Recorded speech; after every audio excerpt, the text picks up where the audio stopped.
ये कहानी शुरू होती है अभिषेक से। वह अपनी बहन की शादी में जाने के लिए मुंबई रेलवे प्लेटफॉर्म पर अपनी ट्रेन आने का इंतजार कर रहा था कि तभी एक लड़की उसके पास आकर पूछती है, ये मुंबई से हावड़ा जाने वाली ट्रेन कितने बजे तक आएगी? अभिषेक कहता है, रात के 8 बजे में आएगी। वो लड़की फिर वही प्लेटफॉर्म पे ही बैठ जाती है और ट्रेन के आने का इंतजार करने लगती है। थोड़ी देर बाद रात के 8 बज जाते हैं लेकिन ट्रेन नहीं आती है। अभिषेक काउंटर पे जाके पूछता है कि ट्रेन अभी तक क्यों नहीं आई। तो काउंटर वाले अभिषेक को बताते हैं कि घना कोहरा होने के कारण ट्रेन थोड़ी देर से पहुंचेगी। अब अभिषेक उस लड़की के पास जाता है और कहता है कि घना कोहरा होने के कारण ट्रेन थोड़ी देर से आएगी। वैसे आपको जाना कहाँ है? लड़की कहती है, मुझे बर्दवान जाना है। अभिषेक बोलता है, मैं भी कोलकाता जा रहा अपनी बहन की शादी में। दोनों कोई ट्रेन आने का इंतजार करने लगे। दिसंबर का महीना था और ठंड काफी अधिक थी। अभिषेक ने देखा कि वह लड़की ठंड से खुद को सिकोड़ रही होती है। अभिषेक 2 चाय लेकर उसके पास जाता और कहता है, ठंड थोड़ी ज्यादा है, क्या आप चाय पीना पसंद करोगी? लड़की, थैंक यू। अब दोनों कोई चाय पीने लगते हैं। अभिषेक, मेरा नाम अभिषेक है, वैसे आपका नाम क्या है? लड़की, मेरा नाम अंजलि है। अब रात के 11 बज गए लेकिन ट्रेन नहीं आई। अभिषेक ने अंजलि से कहा कि चलो हम वेटिंग हॉल में जाकर बैठते हैं, यहाँ पे ठंड भी बहुत लग रही है। दोनों कोई हॉल में जाकर बैठ जाते हैं। थोड़ी देर बाद अंजलि सो जाती है। अब अभिषेक की आंखें अंजलि को ही देख रही होती है। अंजलि की गुलाब की पंखुड़ियों जैसी होठों और उसका मासूम से चेहरे को देखकर अभिषेक के दिल में कुछ होने लगा।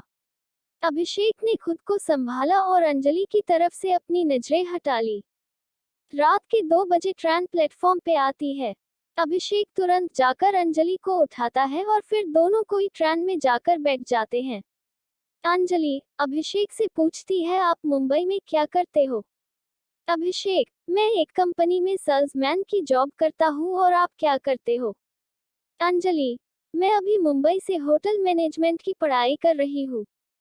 दोनों एक दूसरे से बातें करने लगे और बातों ही बातों में अंजलि ने अभिषेक से पूछा कि क्या आपकी शादी हो गई है? अभिषेक मुस्कुराते हुए कहता है, नहीं अभी तक तो नहीं हुई। अंजलि कहती है, आपकी कोई गर्लफ्रेंड? अभिषेक कहता है, नहीं मेरी कोई गर्लफ्रेंड भी नहीं है, वैसी कोई लड़की मुझे मिली ही नहीं। अंजलि पूछती है, कैसी लड़की चाहिए आपको, जरा हमें भी बताइए।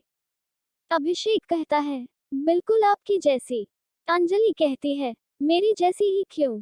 अभिषेक कहता है, आप बहुत ही प्यारी और मासूम हो, और आपकी ये प्यारी प्यारी बातें मुझे अच्छी लगती है।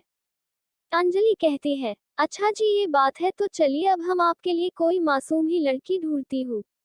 आप अपना फोन नंबर हमें दे दो ताकि लड़की मिलने के बाद कांटेक्ट हो सके। अभिषेक तुरंत अपना फोन नंबर अंजलि को देता है। थोड़ी देर बाद अंजलि सो जाती है लेकिन अभिषेक को नींद ही नहीं आती है। वो सिर्फ अंजलि को ही देखता रहता है, ऐसा लगता है मानो अभिषेक के दिल में अंजलि के लिए प्यार का फूल खिल रहा हो। अभिषेक उस पल अपनी आंखों कैद कर रहा था। वो सोच रहा था कि क्या पता फिर कभी अंजलि से मुलाकात होगी या नहीं। अब सुबह हो गई थी, ट्रेन बर्दवान पहुंचने वाली थी। अंजलि अभिषेक से कहती है, मेरी मंजिल आ गई, अब मैं चलती हूँ। अभिषेक को थोड़ा उदास हो जाता है, उसे ऐसा लगता है कि कोई अपना उसे छोड़कर जा रहा है। ट्रेन बर्दवान स्टेशन पे रुकती है और अंजलि मुस्कुराते हुए अभिषेक को अलविदा कहती है। अभिषेक ट्रेन की खिड़की से अंजलि की तरफ देखता है।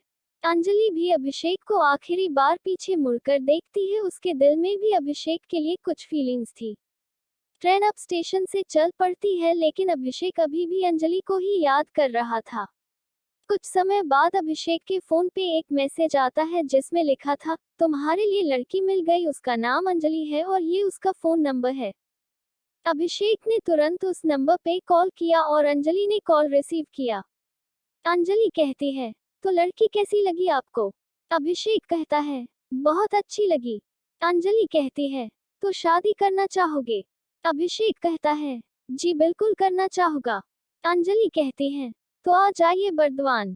अब मानो अभिषेक की खुशी का ठिकाना नहीं रहा। उसे उसकी सपनों की रानी जो मिल गई थी। अभिषेक घर पहुंचने तक अंजलि से ही बातें करता रहा।